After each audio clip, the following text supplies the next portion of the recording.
le plateau Openfield avec cette seconde table ronde. Bienvenue à vous si vous nous rejoignez. On va parler du vrai et du faux de l'agriculture bas carbone. Alors, agriculture bas carbone, quelle solution pour les agriculteurs? Comment leur donner les moyens de choisir leur transition? Des experts carbone, il y en a beaucoup. Mais tout cela, à mon avis, n'est pas tout à fait clair. Alors, je vous propose qu'on fasse un petit peu de pédagogie ce matin avec mes invités, et notamment avec Édouard Lancrier. Bonjour et bienvenue, vous êtes expert à Grosses Solutions. Alors, on va parler bas carbone, je l'ai dit, mais avant tout, expliquez-nous, Édouard, pourquoi l'agriculture est une des solutions aux enjeux du changement climatique, dans toutes ses dimensions d'ailleurs. Très bien. D'abord, on va peut-être commencer par rappeler quel est l'enjeu sociétal que nous avons par rapport au changement climatique. L'enjeu, c'est de limiter les impacts négatifs que le changement climatique va avoir sur nos sociétés. Parce que le changement climatique, il est là, il va avoir lieu, c'est une certitude.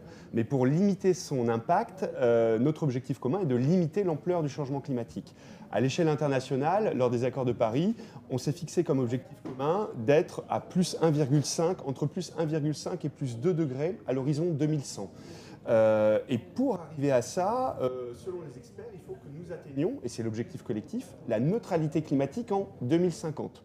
Qu'est-ce que c'est que la neutralité climatique? Ça veut dire qu'à l'échelle planétaire, il faut que les émissions de gaz à effet de serre de toutes les activités humaines ne dépassent pas les absorptions de carbone par les puits de carbone naturels de la planète Terre. Par les puits de carbone naturels et les absorptions industrielles de carbone. C'est deux volets. Parce que la Terre a des puits de carbone naturels que sont les océans, les forêts et les terres. Et c'est pour ça que l'agriculture est un secteur absolument clé dans l'atteinte de la neutralité climatique. C'est le deuxième secteur émetteur de gaz à effet de serre, donc c'est l'un des mieux placés pour réduire ses émissions, mais c'est aussi l'un des seuls secteurs qui peut à la fois réduire et stocker, puisque l'agriculture est le premier gestionnaire des sols, qui sont en France le premier puits de carbone potentiel. Donc on a besoin de l'agriculture pour réduire les émissions et stocker du carbone dans les sols, qui est la clé pour atteindre la neutralité climatique en 2050. Édouard Lancrier, quand on parle de bas carbone en agriculture, de quoi parle-t-on? Alors le bas carbone en agriculture, c'est réduire les émissions et stocker du carbone, je l'ai dit. Réduire les émissions, il y a 3 gaz à effet de serre en agriculture. C'est le CO2, que tout le monde connaît, mais c'est loin d'être le premier. Le CO2, il est issu de la combustion des carburants, la conduite des engins et l'utilisation d'énergie pour transformer, sécher, stocker le grain. Mais c'est le dernier gaz à effet de serre de l'agriculture. Le premier en importance, c'est le méthane, qui est produit principalement en élevage par l'éructation des animaux. Et le deuxième, qui est quasiment équivalent au méthane, c'est le protoxyde d'azote, le N2O, qui est lié aux émissions des engrais minéraux azotés, principalement en grande culture sur les champs. Donc en grande culture, de quoi on parle quand on parle de réduire les émissions? C'est principalement au premier ordre, réduire les émissions des engrais. Donc ça va être mettre moins d'engrais minéraux azotés ou mettre des formes différentes d'engrais pour du coup réduire ces émissions. Je ne dis pas que c'est facile, et l'enjeu c'est de le faire sans réduire la production, donc il y a vraiment une ligne de crête à trouver. Et pour le deuxième volet, pour stocker du carbone dans les sols, ça c'est très simple, stocker du carbone c'est produire plus de biomasse. Plus de biomasse sur les cultures en place et sur les intercultures. En gros, maximiser la production de biomasse sur les parcelles qu'on a. Mais je reviens à ce que j'ai dit juste avant. Pour les agriculteurs qui nous écoutent, on voit rapidement l'antagonisme et la difficulté qu'on peut avoir. C'est que réduire les émissions, c'est principalement mettre moins d'azote. Et stocker du carbone, c'est produire plus de biomasse. Quand on met moins d'azote, le premier effet, c'est de risquer de produire moins de biomasse. Donc c'est pour ça qu'on parle d'une ligne de crête, qui est l'enjeu de la transition bas carbone pour les agriculteurs, qui est de trouver l'équilibre, l'optimum entre réduction des émissions en réduisant les apports d'engrais minéraux azotés et maximiser la production de biomasse pour maximiser le stockage de carbone. Justement, on va voir l'illustration par l'exemple avec Brice. Bonjour Brice. Brice Volin, vous êtes agriculteur céréalier dans le Haut-Loiret. Et vous, dans tout ça, qu'est-ce que vous y gagnez? C'est ce qu'on va voir avec vous. Est-ce que vous pouvez nous faire un retour d'expérience, Brice, sur votre transition d'un modèle filière vers un modèle système? Quel changement de pratique opérer? Pour quel résultat atteint concrètement? Alors, tout à fait. Alors, moi, je suis exploitant puisé, limite Loire-et-Lyonne. Ouais. Et on est sur des sols limon hydromorphes. Donc l'exploitation est drainée. Et la grosse complexité de ces sols-là, c'est qu'ils se reprennent en masse. Donc pour faire de l'agriculture régénérative, il faut aussi penser qu'on a besoin de garder cette évacuation des surplus d'eau. Sinon, on va avoir une compaction de sol. Donc notre transition, elle se fait petit à petit, parce que c'est compliqué de mettre en place un système bas carbone et de régénération de sol. sur des sols qui sont déjà difficiles en termes de capacité par eux-mêmes. Alors, jusque-là, on était sur du travail du sol jusque dans les années 2015-2016. Quasiment toute l'exploitation était labourée ou fissurée profondément. Et depuis ces années-là, on interagit suivant les cultures avec une fissuration ou non pour l'implantation. Alors aujourd'hui, on essaye de s'astreindre à des cultures avec des couverts plutôt permanents parce que le climat ne nous aide pas à implanter l'été des couverts annuels à cause des périodes de sécheresse. Donc ça, c'est déjà la transition, elle est déjà là au niveau environnemental. Donc on essaye d'intégrer des cultures sur plusieurs années, des trèfles ou des luzernes, ou pour avoir une implantation sur 2-3 ans de couvert. Donc cette culture-là, elle va être mineure dans nos cultures pour devenir l'interculture entre les deux cultures.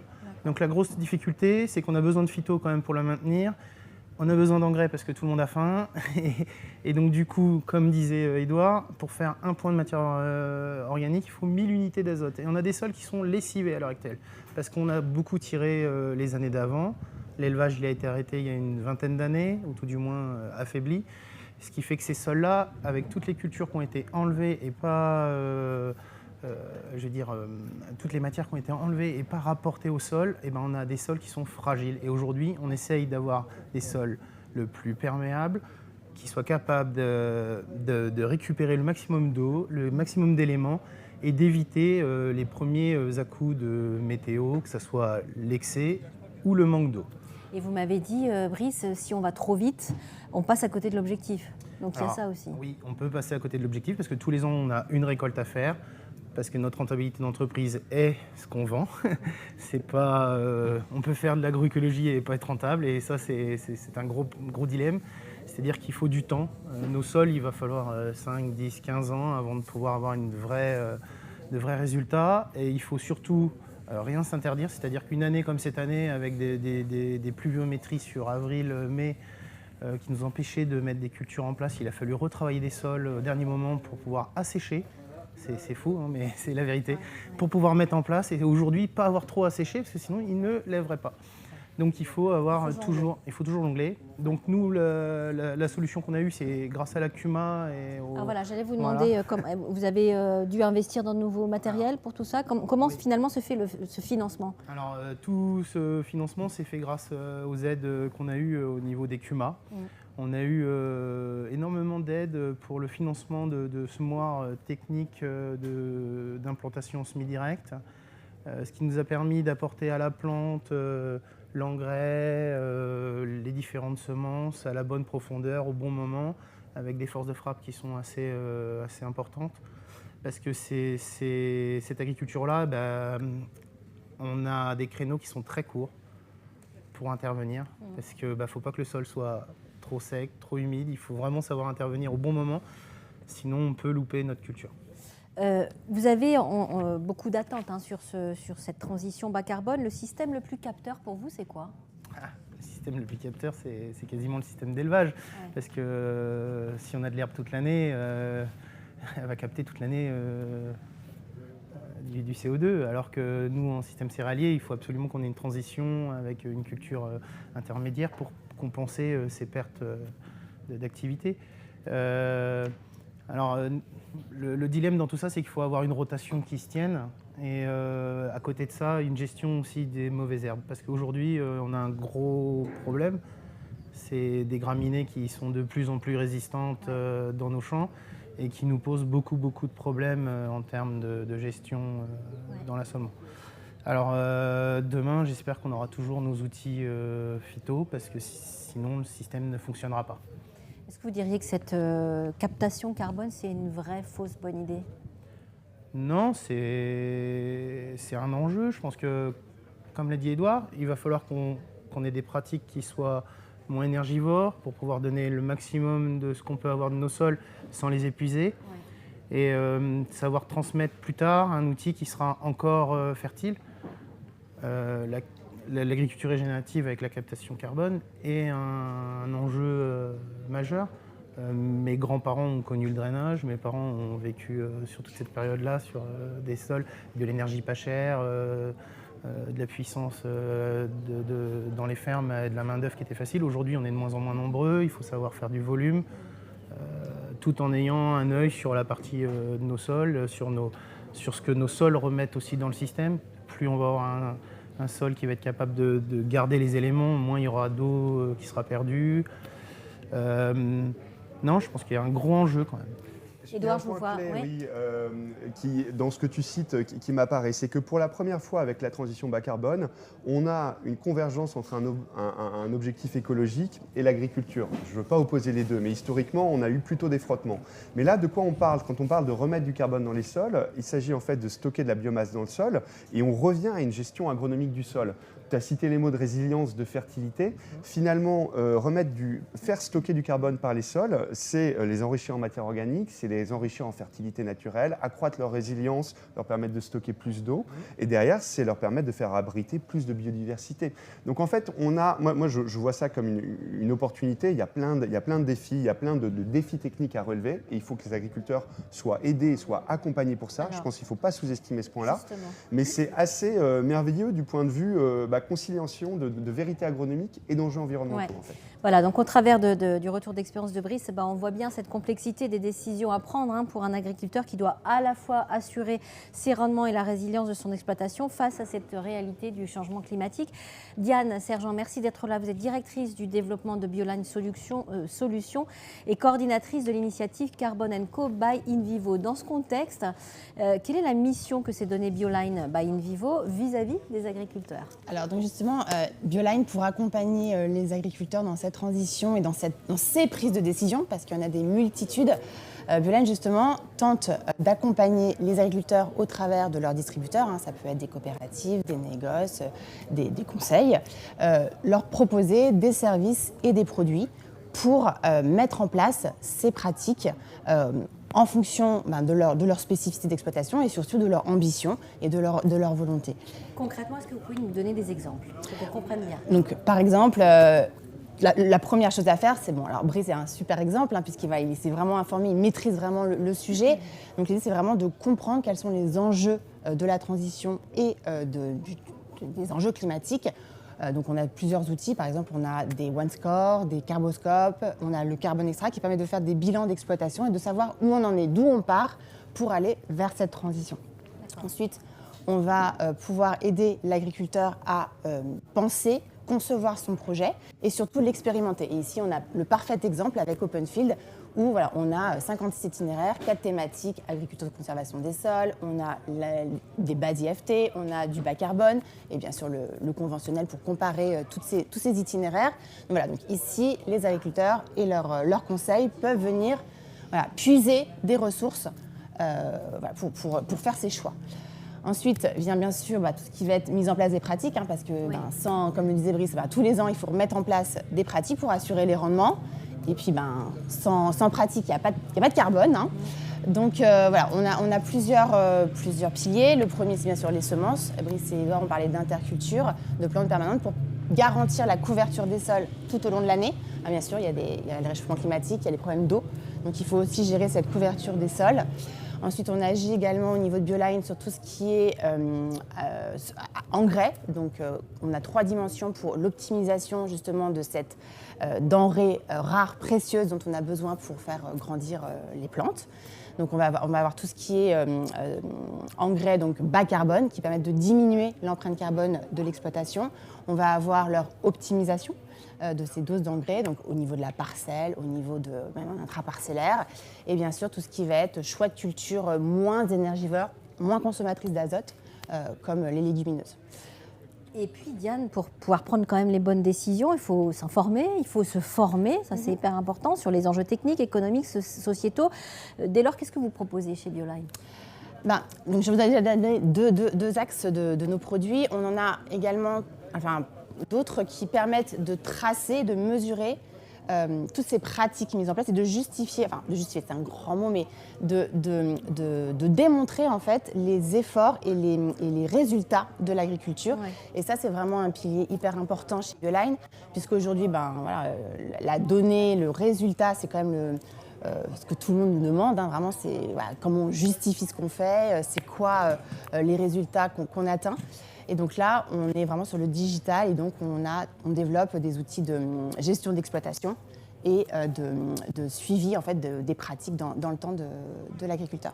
Ensuite, il faut pouvoir penser, concevoir son projet et l'expérimenter avant de le déployer à grande échelle. Et finalement, c'est ce qu'on a sous les yeux aujourd'hui, ici, à Openfield. Tout à fait. Vous avez vraiment en grandeur nature des expérimentations qui vont permettre aux agriculteurs et à leurs conseils de s'inspirer et surtout de comparer et de voir les résultats de ces pratiques mises en place par les différents fournisseurs, les différents partenaires, et de comparer en fonction d'un sol, en fonction d'une météo, en fonction des engrais que vous mettez, les résultats que vous obtenez. Brice, c'est ce que vous venez chercher en venant ici, à Openfield ? Tout à fait, oui. On va avoir des essais qui vont être suivis, qui sont intéressants à pouvoir projeter sur nos exploitations. Ah oui. À côté de ça, nous aussi, on a un groupement de développement agricole et un GI2E qui nous suit sur cette transition. Parce que le parcours, il ne se fait pas seul, il se fait accompagner. Bien sûr. Tout à fait. Diane, je reviens à vous. Alors, quand l'agriculteur a posé son projet d'exploitation avec des objectifs clairs, il faut mettre en place ces pratiques, on l'a vu, tous les ans pour les atteindre. Car sans pratique, pas de rendement, pas de crédit carbone. Alors, qu'est-ce que vous proposez là encore ? Alors, le dernier pilier de l'offre de Bioline, on va dire la dernière brique, c'est tout ce qui va être valorisation des pratiques. Donc, quand on dit valorisation, c'est rémunération. Donc, on a lancé un programme carbone qui s'appelle Carbone & Co, qui valorise en fait des projets label bas carbone. Donc, ça, c'est le label français. On parle de crédit carbone. Voilà, il y a ce type de rémunération, mais il faut vraiment penser globale valorisation du système. Brice s'est mis en mode système. Donc, on valorise à la fois le système exploitation, par exemple par un programme carbone. Il y a aussi plein de subventions, il y a des CUMA. Et ensuite, on va valoriser la production agricole. Là, je laisserai bien sûr Élodie développer ce sujet-là qui va valoriser le résultat, puisque c'est les pratiques qui vont produire cette production. Alors, Édouard a employé le mot bas carbone, mais qui va justement permettre de réduire et de capter ce carbone. Alors sur ces plateaux, on s'adresse au grand public. Donc je voudrais qu'on mette notre casquette pédagogie et qu'on rappelle, qu'on explique ce que veulent dire les termes séquestration, valorisation et vente de crédit carbone. À l'un ou à l'autre, qui veut se lancer ? Alors peut-être je vais prendre le mot séquestration. Ouais. Séquestration, c'est l'action à travers la production agricole de capter du CO2 dans l'atmosphère, de le fixer dans la plante par la photosynthèse et puis de le stocker durablement. Le mot durablement est important dans le sol. Parce que ce qui peut être valorisé en crédit carbone, c'est le carbone absorbé par la plante et qui est durablement stocké dans le sol. Donc la partie des cultures que vous exportez, elle n'est pas prise en compte. Et la partie de la plante du sol qui va être digérée, minéralisée et réémise en gaz à effet de serre par les micro-organismes du sol, elle n'est pas non plus prise en compte. Ce qu'on prend en compte, c'est le carbone durablement stocké. D'accord. Voilà. Ça, c'est la séquestration. Valorisation Et justement, c'est cet équilibre dont parlait Édouard, entre réduction et stockage. Et vous faites donc un bilan net. Je réduis et je stocke. Et vous avez un bilan net. Et c'est ce qui va générer du crédit carbone. Et c'est ça qui est valorisé. Donc en fait, le crédit carbone, ça veut dire j'ai limité de 1 tonne équivalent CO2 mes émissions dans l'atmosphère. Donc en fait, j'ai stocké du carbone dans le sol et donc j'ai limité les émissions dans l'atmosphère. Donc en fait, l'agriculture est stockeuse, elle bloque entre guillemets du carbone dans le sol et c'est ça qui est valorisé. Mais comme une forêt, on plante des arbres, on stocke du carbone et donc on diminue. Et ça, c'est hyper gratifiant. Un crédit carbone, c'est 1 tonne équivalent CO2 qui a été retiré de l'atmosphère. Je dis tonne équivalent CO2 parce que j'expliquais qu'il y a 3 gaz à effet de serre, le méthane, le protoxyde d'azote et le carbone. En fait, on fait un bilan complet et on regarde quelle est l'amélioration et on traduit ça en tonne équivalent CO2 carbone. Ça, c'est hyper valorisant, hyper gratifiant finalement pour un agriculteur, Brice. Oui, on est la solution du système. C'est ça ? Non mais complètement. On est une des sources de solutions pour les années futures. Et oui, c'est bien de le mettre en avant parce que l'agriculture n'est pas que nourricière, elle est aussi source de solutions. Ouais, on se projette dans l'avenir. Si on revient sur cette appellation, enfin, la vente de crédit carbone, expliquez-nous, faisons de la pédagogie. Diane. En fait, un crédit carbone, vous allez mettre en place un projet d'exploitation, ouais. Donc avec le choix des pratiques. Et en fait, c'est les pratiques dont on parle depuis le début. Donc ça va être le choix des cultures, ça va être la gestion du sol, la fertilité des sols, diminuer les engrais. Toutes ces pratiques agricoles, en fait, vont vous permettre de réduire et de stocker du carbone dans le sol. Et c'est la somme de tout ça qui, en concept, en théorie, vous fournit un crédit carbone. Et c'est ça que vous valorisez. Donc en fait, le crédit carbone valorise les efforts, les pratiques des agriculteurs. Donc vous imaginez le coût que c'est d'investissement, une nouvelle pratique. Donc c'est pour ça qu'un crédit carbone a une valeur, on va dire, monétaire. Mais il n'y a pas que ça, il y a plein d'autres modes de financement. Et c'est ça qu'il faut manipuler et attirer vers le monde agricole. Est-ce que Bioline propose des outils de mesure et de traçabilité ? Tout à fait. Ouais. Donc nous avons plusieurs outils, puisque je vous disais, voilà, la donnée, la mesure du résultat, c'est le nerf de la guerre, et c'est ça qui nous porte au niveau de Bioline. Et donc on a plusieurs types d'outils de suivi, des outils de gestion d'entreprise, donc avec SMAG, et tout ce qui va être agriculture de précision, qui va vous permettre de mettre la bonne dose d'engrais au bon endroit, qui est une des pratiques de réduction des gaz à effet de serre avec BIAPI, par exemple. On va revenir à vous tout à l'heure, Diane. Un mot de complément sur les outils. Cette transition, c'est vraiment une transition majeure que va subir toute la société et l'agriculture également. Ouais. Notre mandat, c'est d'accompagner, de proposer des solutions aux agriculteurs. Il y a les solutions agronomiques dont on parle et nous, ce sont les solutions de services et d'outils. Donc nos outils, comme l'a dit Diane, permettent de mesurer l'impact des changements de pratiques et de les traduire en crédit carbone. Mais on sait que demain, on va avoir une vague réglementaire qui va arriver, par exemple. La transition bas carbone va probablement être cadrée, réduction d'émissions et stockage, et on anticipe tout ça. On est présent dans les endroits où se discutent ces décisions politiques pour savoir comment adapter nos outils pour demain permettre aux agriculteurs de valoriser au mieux leurs efforts et de démontrer qu'ils sont dans les clous de la réglementation. Ça fait partie des développements d'outils qu'on pense actuellement. Parce cette transition bas carbone, les voies de valorisation sont en train de se créer. Bien on sûr. a parlé du crédit, il y a d'autres voies, je pense que Élodie pourra parler d'autres approches. Il faut bien reconnaître que pour le moment, tout est en train de s'écrire et on est aussi là pour aider les agriculteurs à y voir clair dans ce brouillard et leur aider à leur apporter le maximum de revenus pour valoriser et les accompagner dans cette transition. Est-ce qu'on s'appuie sur d'autres modèles à l'étranger, par exemple, aussi pour mettre les choses en place? Alors, Élodie Colin-Petit, vous êtes directrice du développement commercial pour la malterie soufflée. Vous allez nous donner le point de vue de l'industriel. Mais quelles sont les opportunités de financement? Voilà, on va revenir là. Voilà, alors je reboucle un peu avec ce que disaient les autres intervenants autour de la table. Alors nous, malterie soufflée, dans la chaîne de valeur, on a le rôle du transformateur, c'est-à-dire qu'on est quasiment à équidistance entre l'agriculteur et le consommateur final. D'accord. Notre client direct, c'est l'industriel agroalimentaire, c'est le propriétaire de marque. Et nous, on n'a pas d'action en fait directe sur l'amont, mais là où on a un rôle important à jouer, c'est un rôle de facilitateur. Ouais. C'est-à-dire amener un levier supplémentaire de financement pour pouvoir compléter des financements publics qui, quoi qu'on lise dans la presse, ne sont pas si énormes que ça et certainement pas suffisants. Venir aussi amener un complément au levier du carbone, parce que c'est vrai qu'on a plusieurs études de fait en termes de rentabilité économique qui ont démontré que malheureusement le crédit carbone, même lorsque le marché sera un peu plus mature, ne suffira pas à lui seul à financer la transition de l'amont agricole. Donc nous, on vient amener en fait une pierre supplémentaire de valorisation qui va se jouer sur la valorisation de la part des industriels et notamment des marques. Alors, il y a deux façons de valoriser auprès d'industriels. La façon la plus simple, c'est celle qui est un peu obligatoire. C'est le cas en fait, des filières bas carbone en colza, où en fait, il y a des taxes qui sont déjà en place avec des sanctions en fait, si les fabricants de carburant en fait, n'utilisent pas un minimum d'agriculture bas carbone. Donc ça, c'est obligatoire. Et nous, en orge de brasserie, puisque Malterie Soufflée, c'est un fabricant de malt d'orge destiné à 98% à de la brasserie. On n'est pas du tout dans le cadre du réglementaire. Et c'est là la grande difficulté. C'est-à-dire qu'on est dans le cadre de ce qu'on appelle une filière volontaire. Donc, la rémunération se fait au bon vouloir des industriels.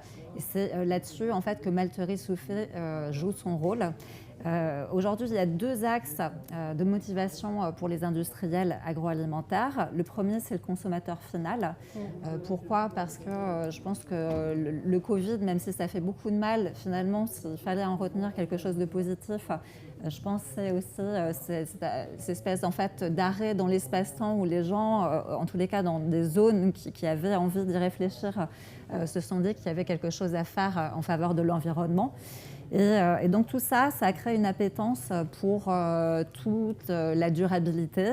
Ça fait aussi qu'il y a quand même un bon nombre de consommateurs, puisqu'au total, il y a environ 50% de la population. Donc il y a des gens qui sont très impliqués, d'autres un petit peu moins, mais qui sont pour autant sensibles à des arguments d'environnement qui vont, au moment en fait, de consommer, d'acheter un produit, faire un choix consommateur envers un produit qui agit favorablement envers la biodiversité. Il y a aussi l'aspect image, puisque là, on n'est pas seulement au niveau de l'image produit, mais carrément en image entreprise, qui est devenue de plus en plus importante. Effectivement. Ouais. Avec du coup un besoin en fait pour les entreprises de se verdir, de montrer en fait un engagement sociétal.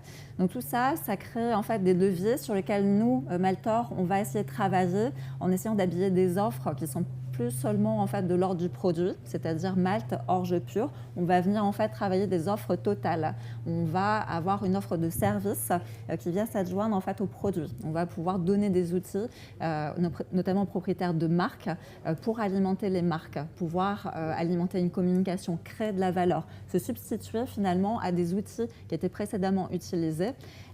Et donc on est en fait sur des valorisations qui sont plus sur les budgets en fait de commodité, comme on a l'habitude de faire comme on est en Malte. On vient sur un autre terrain qui sont les budgets communication, marketing des marques.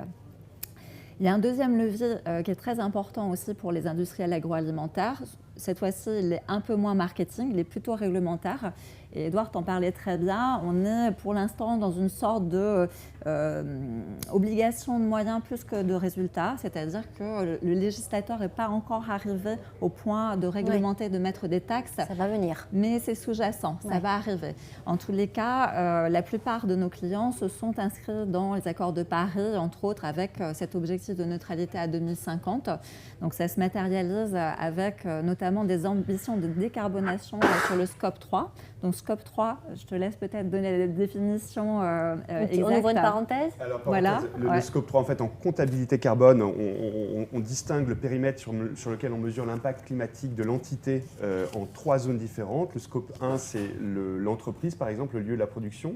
Le scope 2, c'est par exemple, les déplacements des collaborateurs pour venir dans l'entreprise. Et le scope 3, c'est l'empreinte climatique de la fourniture d'intrants de l'entreprise ou du devenir des produits produits par l'entreprise. Et donc, en agriculture, les agro-industriels ont un énorme enjeu sur l'empreinte de leur scope 3 amont. Donc, c'est l'impact climatique de l'agriculture qui les fournit, parce que ça représente couramment au moins 60% de leur bilan climatique global pour un agro-industriel. C'est le scope 3 amont. Donc, c'est les émissions de gaz à effet de serre de l'amont. Donc, pour revenir à ce que disait Élodie, le scope 3, beaucoup d'agro-industriels, pour répondre à une conformité par rapport à des grands standards, veulent réduire leur impact global. Et donc, ils vont avoir des demandes déjà de savoir combien émet la production agricole, de combien de gaz à effet de serre elle est responsable. Et de plus en plus, on leur demande quelle est la contribution au stockage de carbone. Et ils vont demander à l'amont agricole de piloter une trajectoire, de la même manière que le réglementaire, de réduction d'émissions et de stockage de carbone. Tout à fait. Voilà, c'est les enjeux que vous devez gérer. Donc, il y a un gros enjeu sur l'amont agricole est un gros levier en fait, au moins aussi important que celui du packaging dans un scope 3 pour un industriel. Et donc, ça se matérialise par des trajectoires qui sont à peu près, alors il y a des petites variations, on va dire que moins 30%, c'est ce qu'on voit plus communément à échéance 2030 sur scope 3. Donc ça veut dire derrière qu'il y a un gros enjeu de pouvoir sourcer notamment du malt, pour le cas de la filière brassicole, qui soit bas carbone. Et donc tout ça nous oblige aussi à nous positionner, essayer de construire des offres qui soient La demande commercialisables. est forte, vous m'avez dit, vous assurez les débouchés aussi? Alors, on assure les débouchés. Ouais. Alors, la demande est forte, oui et non. C'est-à-dire que pour l'instant, on est vraiment, en fait, je pense, dans un stade d'évangéliser la demande. C'est-à-dire qu'il y a des envies qui sont très fortes parce que les trajectoires sont là. Néanmoins, il faut aussi, je vais être assez transparente, il y a la question du coût qui est sous-jacente. Et c'est vrai que je pense que trop longtemps, faute d'avoir des données économiques, il y a eu une croyance dans l'inconscient collectif de se dire que la transition agroécologique allait se faire d'elle-même, qu'elle allait s'autofinancer finalement. Diane? Et en plus, on est sur un marché volontaire. Exactement. Elodie, Ouais. c'est pas réglementé Ouais. sur l'agricole, on est vraiment sur du volontaire. Donc, c'est les stratégies RSE, c'est le souhait aussi de l'agriculteur d'aller dans cette démarche-là. Voilà, c'est un marché qui est en construction et il faut qu'on on attrape les opportunités, mais en sachant bien ce qu'on fait, c'est quoi les engagements c'est quoi nos engagements vis-à-vis de ces industriels-là.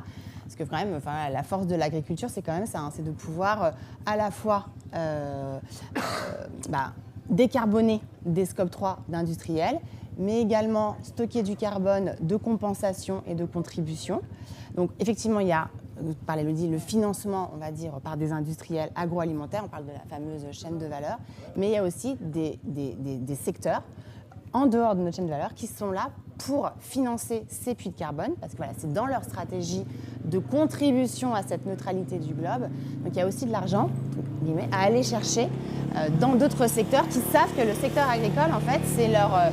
ils en ont besoin, c'est vital pour tout le monde. Donc il faut le transitionner, il faut le financer pour qu'il puisse asseoir ce rôle de nutrition. Elodie, quand vous dites on assure les débouchés, est-ce que vous pouvez illustrer? Alors concrètement, il y a un projet dont on entend beaucoup parler en ce moment, c'est la filière 1664 avec le groupe Carlsberg. Ouais. Et donc c'est un projet qui a été initié il y a déjà 2 ans et donc qui, on va dire, est commercialisé depuis environ 1 an.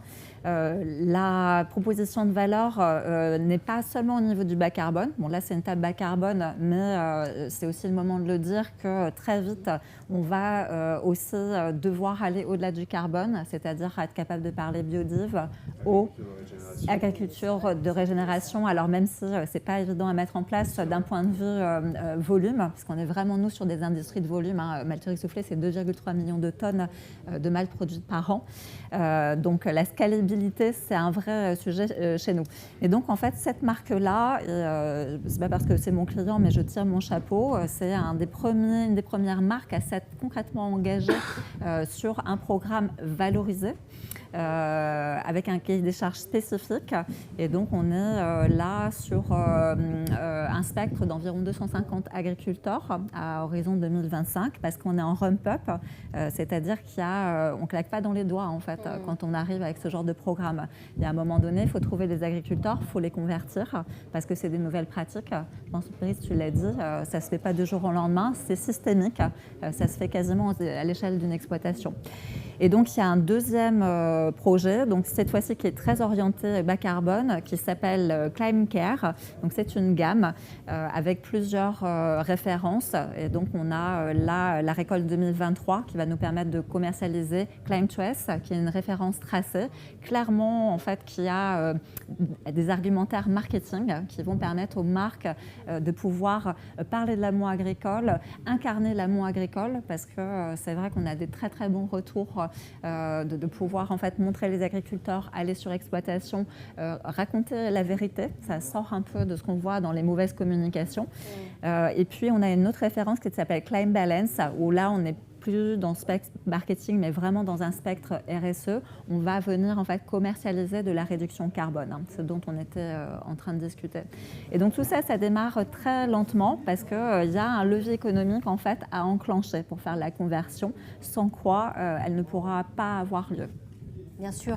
Diane, un mot peut-être sur la recommandation de Bioline pour les agriculteurs qui souhaitent faire évoluer leurs pratiques, justement. La première recommandation, et je pense qu'Edouard me suivra et Brice aussi, c'est de faire un bilan carbone de son exploitation, un bilan global, pour savoir de où on part. C'est ce que vous avez fait, Brice, au départ? On est en cours là. Vous êtes en cours, d'accord. Et ensuite, de monter son projet en fonction de son ambition, de la spécificité de son exploitation aussi, parce qu'il y a des positifs, il y a des choses à améliorer.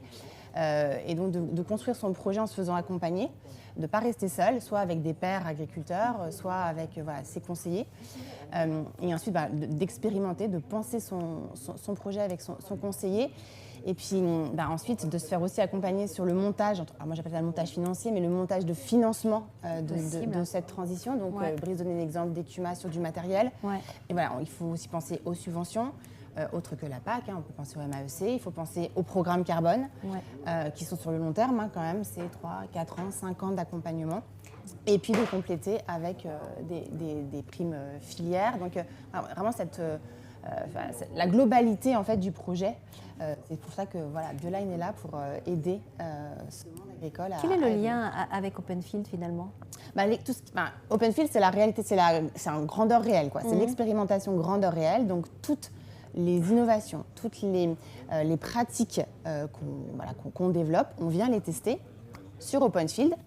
On veut une preuve, on veut du résultat, et c'est en champ qu'on aura la preuve. Je reviens sur l'enjeu de l'agriculteur qui est quand même au centre de cette transition. On a vu à travers les différents exemples là qu'on a toute une série de pistes de financement qui convergent vers l'agriculteur, qui convergent et qui sont encore en train de se multiplier. La feuille n'est pas encore sèche.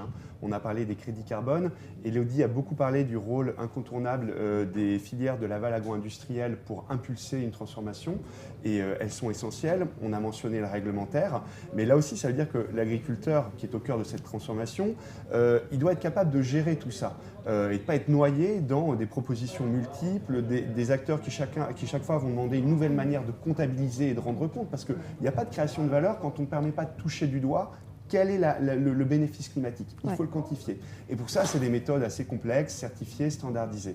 Donc, je reviens à ce qu'on fait chez Bioline. On crée des outils digitaux. On a créé, par exemple, l'outil Carbon Extract, qui permet de faire ce fameux bilan d'exploitation et qui, derrière, va fournir les différents types d'informations dont on a besoin pour valoriser en crédit carbone et ou en prime filière Scope 3, avec les nouveaux standards que sont le SBTI Flag, le GHG Protocol, et demain, le réglementaire.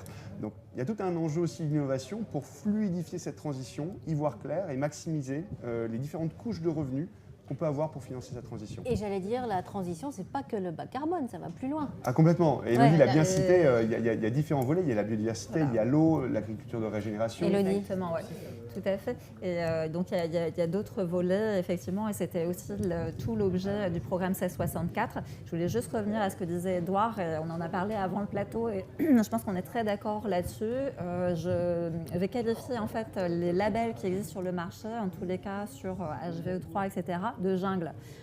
Pour les clients industriels. Carrément. On oublie trop souvent en fait que l'aval de la chaîne de valeur sont des ingénieurs agro pour la plupart, mais qui ne sont pas agronomes. Donc il y a un besoin fort de vulgarisation en fait des choses, parce que un industriel agroalimentaire et qui plus est son consommateur sont en mesure de valoriser ce qu'ils sont en mesure de comprendre et d'apprécier. Et plus on est en fait sur de la technique, de la complexité, moins c'est intelligible. Donc ça, c'est quelque chose vraiment sur lequel on a essayé de travailler aussi Soufflet Malterie. Et c'est aussi la raison pour laquelle on a monté le programme 1664, parce que finalement, on ne trouvait pas en fait notre besoin parmi en fait les labels existants. Ils étaient soit trop disants, mais pas assez disponibles en volume, soit en fait pas assez disants en faveur de certains leviers agroécologiques. Donc là, je pense qu'on est dans un moment, et on en discute chez nous aussi beaucoup en interne, on a une directrice RSE qui est très impliquée là-dessus, qui croit en fait plutôt en la mise en place de résultats maintenant plutôt que de moyens. C'est-à-dire driver finalement la valorisation des programmes, des pratiques, peu importe le nom des pratiques, en fonction du bénéfice qu'elles vont avoir concrètement sur les leviers qu'on a cités, carbone, biodiversité, eau, etc. Et donc là, il y a un vrai besoin de structuration en fait, du marché, de vulgarisation pour le rendre plus intelligible et plus facilement valorisable. Diane, un dernier mot peut-être, et puis on donnera la conclusion à Brice sur cette transition qui ne s'arrête pas au bas carbone finalement. Non, complètement. Et Bah oui. c'est le mot système, hein, Brice Évidemment. l'a dit au début. Ouais. On passe d'un mode de filière, là, on pense au blé, orge, là on passe globalité de l'exploitation. Et je pense aussi c'est un gros travail d'expliquer qu'en fait c'est une entreprise, c'est un système, un écosystème, c'est ça. et qu'il y a énormément de leviers à prendre en considération pour le faire. Oui, Un mot avant Édouard. sur le côté systémique. Je suis tout à fait d'accord avec ce qui vient d'avoir été dit. Rappelez quand même, le carbone est central. Pourquoi ? Le stockage de carbone surtout. On l'a dit, c'est l'agronomie, c'est la gestion de ces sols. On vient de parler de biodiversité, d'eau, d'érosion des sols. Le bas carbone permet d'apporter des réponses à tous ces éléments-là. Quand on met de la matière organique dans les sols, on va dynamiser le système vie qui est le sol. Donc on va booster la biodiversité. On va permettre au sol d'avoir une plus grande résilience dans la gestion de pluies très intenses. On va limiter l'érosion. Et il faut avoir une approche globale, mais le carbone dans le sol, peut-être un peu moins la réduction d'émissions, mais le carbone dans le sol est vraiment à cette vertu de croiser différents enjeux environnementaux. Brice, vous évoquiez vos grands-parents, vos parents. Vous, aujourd'hui, est-ce que vous avez le sentiment d'être une génération d'agriculteurs qui est vraiment au cœur de cette transition ? C'est un nouveau métier quasiment, finalement, être agriculteur aujourd'hui, parce qu'avec tout ce qu'il faut appréhender… Oui, c'est pas un nouveau métier, c'est qu'il faut s'adapter à son milieu. Ouais. Il faut écouter la société tout en ayant une vue sur ses champs. Il faut savoir transmettre à la fin un outil qui doit rester en place parce que ça doit continuer derrière nous. Il faut pouvoir se projeter et c'est compliqué des fois. Bon, là, c'est nouveau, il faut arriver à continuer à se former. Ouais. On suit beaucoup de formations. Moi, je dis qu'il faut y aller, parce que de toute manière, sur nos sols qui sont fragiles, c'est une des solutions. Ouais. Et il faut On est obligé de prendre ce virage. Oui, mais Ouais. il faut aussi toujours apporter d'autres moyens dessus qu'on n'a pas dit, mais il va falloir sur tout ce qui va être développement de semences, il va y avoir toujours des besoins, parce que les besoins ont évolué. Avant, les besoins de semences étaient faits pour l'élevage uniquement, on va dire, tout ce qui était les plantes intermédiaires. Et aujourd'hui, on va se mettre avec des plantes qui vont rester là sur nos sols, qui va savoir maintenir, pour que nos sols soient toujours actifs et toujours vivants. Et c'est ça qui est passionnant, c'est que l'agriculture, elle évolue d'année en année et il n'y a jamais rien de défini, quoi. Mais sans accompagnement, c'est compliqué, on l'a Oui. compris aussi. Oui. Merci de votre témoignage. Merci à tous les quatre pour cette table ronde très intéressante. On rejoint Robin, notre JRI qui se promène toujours sur la plateforme. Il est en compagnie d'Édouard Deblette, qui est responsable développement semences pour Semences France. On va parler évidemment agriculture bas carbone et si la solution venait des semences, justement. On se retrouve tout de suite après. À tout à l'heure.